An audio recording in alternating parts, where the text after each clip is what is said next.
There's an overwhelming amount of financial advice in the news and on social media. Who do you listen to? Are they looking out for what's best for you? How do you tune out the noise?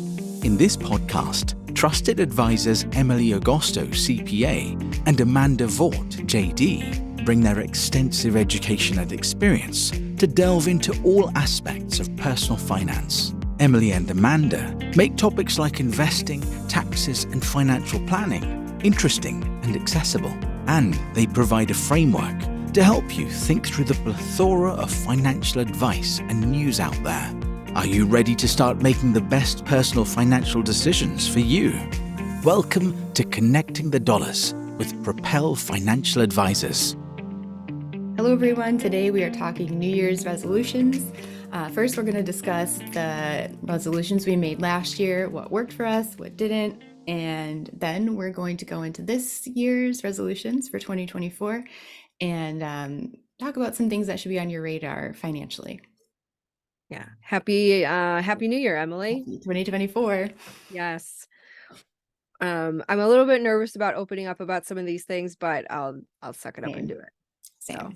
But first, so last year we talked about Roths and taxes. We'll link that episode in our show notes and below in the description. But why do you think we're focusing on Roths so much last year?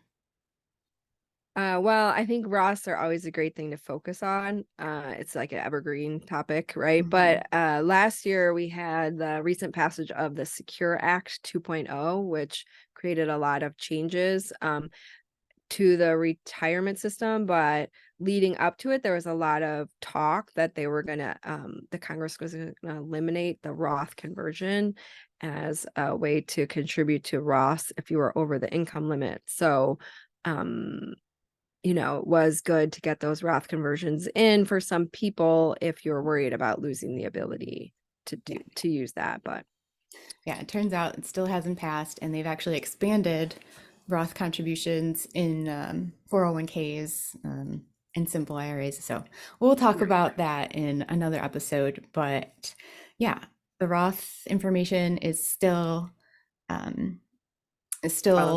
available and still good, and we will update the numbers because the IRS updates how much you can contribute directly to a Roth every year, so we'll link that information as well.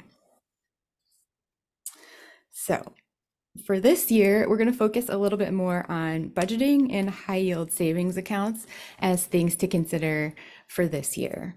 So why don't you start with high yield savings accounts?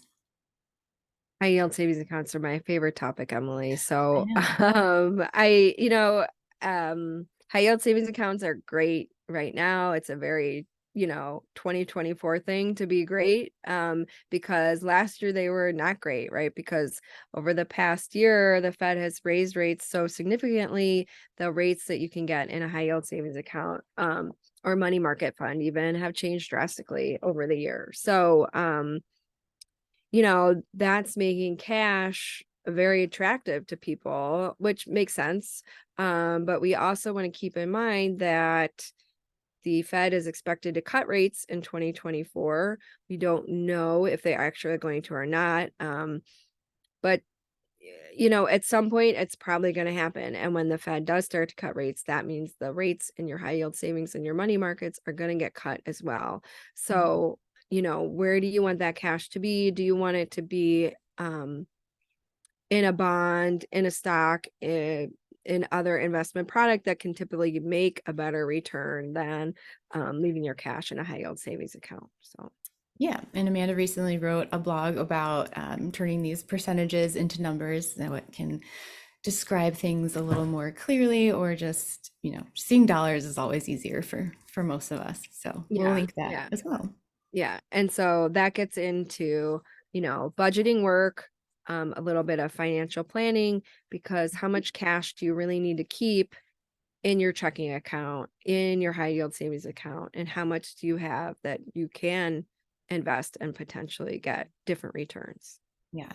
I think budgeting is on a lot of people's minds, especially when we talk about New Year's resolutions. Like, you get a little bit motivated and you're like, okay, this is a year. I'm going to set out my budget. I'm going to stick to it. I mean, if you think about it, like for myself, even Like I'm trying to plan a vacation for September or October, and realistically, it seems very far away, but I need to start saving now and planning and doing all that. Yeah, I So, know we're talking about going to Disney. oh So talk boy, about something you have to budget for. Yeah. seriously. Yeah. So, and budgeting is for everyone. It's not just for anyone on, a limited income, or maybe people who are getting Social Security, or just have a fixed amount coming in every month. There are some things we've seen and read about for the last year or so for people that have a lot of disposable income, and who are high earners and maybe not quite reaching retirement age just yet. We've seen that they do have a hard time budgeting because you see your checking account, you see the amount come in every month or every few weeks. You're like, oh, okay, I have this money, I can afford this thing I want, or this thing for my kids, or an expensive, I don't know, handbag, or tickets to an event that you were thinking about. So there's a couple of things that we were talking about earlier that could potentially help you set a budget when you have that disposable income. Yeah. And I think we try to talk about being conscious with your spending. Um, is this something you really want, or is it something that's um just like what lifestyle creep, right? And so for high income people, we see, you are having a higher income, everything's good, you have a lot of disposable income, and to what extent are you spending money on things you need versus things that you want? And with lifestyle creep, it's just a lot of things that you want. And that can really dig into your savings rate if you let it, or if you're not conscious of it, because you just look at your checking account, you're like, oh, I'm okay, I can afford it. And that that's great, but also, and you can afford it, but when you're making these decisions, it's impacting other areas of your financial life that you might not be thinking about, like retirement planning. One day this income is going to end if you want to retire, or if you have a high stress job and you want to switch jobs. You want to have a significant savings built up in the event you do want to switch jobs or you lose your job. um, and when you are making decent money, that's a great time to get set up for that future event, right? So Yeah, um that's a really great point. People who have these high earning jobs are typically in high stress jobs, like think doctors, or I don't even know, high power attorneys. I don't know what yeah. that's like, but yeah, so you may get to the point where something happens where you have to be a caretaker for someone, or who knows, anything can happen. Or like Amanda said, you do get laid off. You have the flexibility to have some savings to be able to cover a period of time, and you don't have to feel locked into that job. So I think that's a great point. I know a lot Mhm. that has been a huge thing, especially since COVID in the last few years, that people don't want to burn out at these high earning jobs. Yeah, right. There's other important things in our lives besides our jobs, and how do you take care of those things? And having, the financial flexibility can help you um address them when you need to. So and a lot of people, for 401k is not going to be enough to cover retirement if Mhm. you want to replace your income in retirement and you are a high earner. I mean, the 401k only goes up so high. And a lot of people should be probably saving more in a brokerage account or other retirement account than they are. So So one of the that's easiest my things, yeah, soapbox about your income's going to end one day. Sorry, yeah. but it is, and Yes. you need to do something about it.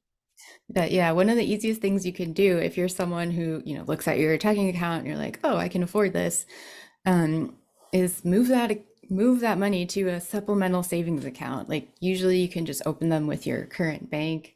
Um, you can automate a certain portion of your paycheck to just go somewhere to another savings account or another retirement account that you don't even see. Mhm. Um, I think that's a big hole that a lot of my clients I've talked to recently have fallen into. They're like, oh, I have the money here, so I guess I spend it. But Yeah, you it's put like it into, budgeting by checking account. yeah, The it's loop. kind of like forcing you to be like, oh, maybe I don't know. You kind Yeah, of, it works until it it hides. doesn't. Yeah, yeah. But yeah, that's a easy potential short-term thing that could work for you.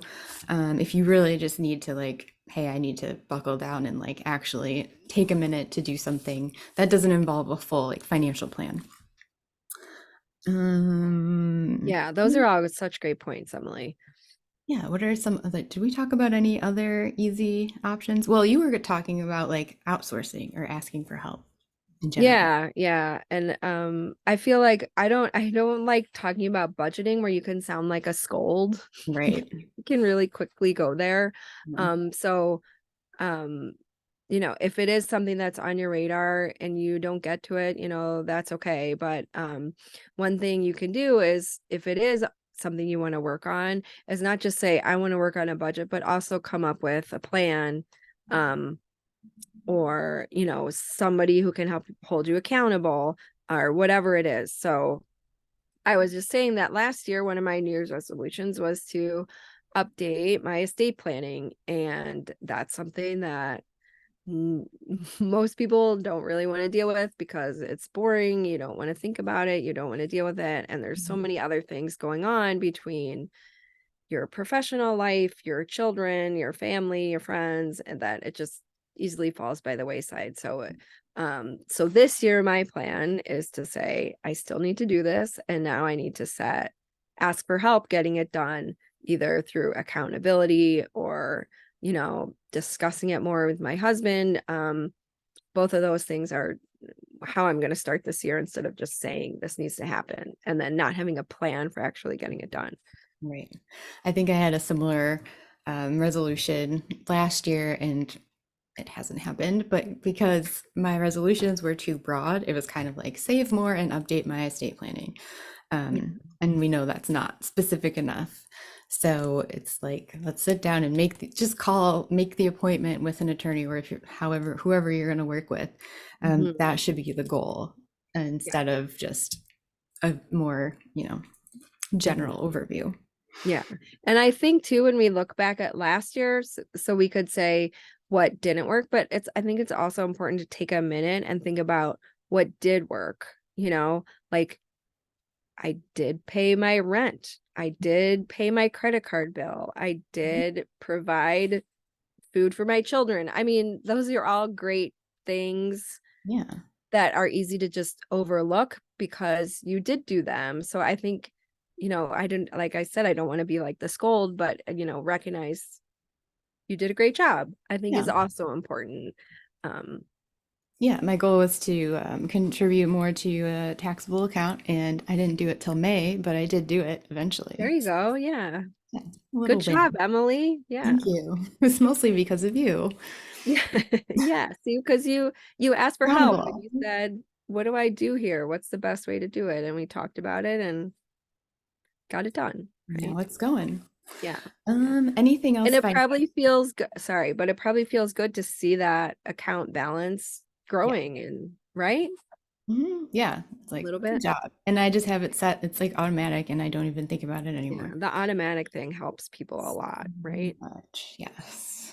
Do you have anything else financial related, or do we want to talk about maybe some other non-financial goals or add Oh, to what we've already discussed? sure. Let's pivot to some non-financial goals that can be Yeah. more fun. Mhm. For me, I think like the past year, I've been saying like I want to practice drums more, and I do. I think about it more, but I think I'm just gonna. Well, what I wrote down was 15 minutes a day, and I think that is a small enough goal that maybe I won't do it every day, but it'll at least get me to do it more than I currently am. Yeah. I love Um, that. So mine is, well, I signed up for a half marathon in January, so I'm going to be running that. And then I need to think of what's my next goal after that, and how do I keep up the running if I don't have a race on the schedule. Maybe it's finding a race, or I don't know. I still have to figure out what I'm going to do there. But the other thing I really want to do in 24 is learn how to sail. So I wanted to do that in 23, but I had this shoulder injury, so I couldn't do it. But in 2020, my shoulder's better. I'm going to go join the sailing club and learn how to sail. I'm very excited. That's awesome. Yeah. Very cool. Yeah, I think I love resolution. I love learning new things and trying new things, and maybe it will work out. Maybe I'll be the worst sailor ever. I don't know, but I'm gonna Either try way, it. it'll be hopefully a good experience or a story to tell someday. Yes, and then when you come visit me in Brooklyn, I'll take you out on the water. It'll be Oh, beautiful. wow. I love it. Yeah. Yeah, well, I'm gonna keep mine pretty easy right now. Okay. I And don't know then if you I'm can play adding. me a drum solo out on our Oh sailboat. gosh, there you go. Beautiful. There you go. Okay. What an image. Oh my goodness, we have gone off the rails. Okay. I But think we yeah, can wrap it up, Emily. yeah, let's wrap it I up do here. want to hear from people if you do have a resolution and you need an accountability partner. Sometimes the first step is just writing it down. And and then we'll see it in the comments. And that's a good first step, right? Yeah, you're committing to it, even if, Say it's it out not. loud. Don't Yeah, just keep it in your head, there right? you go. Yeah. I like it. Well, happy 2024, everyone, and we will talk to you more in this season 3 of Connecting the Dollars. Thank Okay, you. good to be back. Okay, bye. That will do it for this episode of Connecting the Dollars. Nothing discussed in this episode should be considered legal, financial, or tax advice. If you like what you heard, please subscribe for more at Apple Podcasts or wherever you get your content. When you do, please give us a rating and a review. To see the links we mentioned in our show, along with other great Propel Financial Advisors content, go to connectingthedollars.com. You can find our past episodes there and subscribe to our newsletter. And if you're still here because you have a general question, you can email us directly at info@connectingthedollars.com. Or, if you're interested in working with us, click the Schedule a Consultation button on our website. Thank you for listening.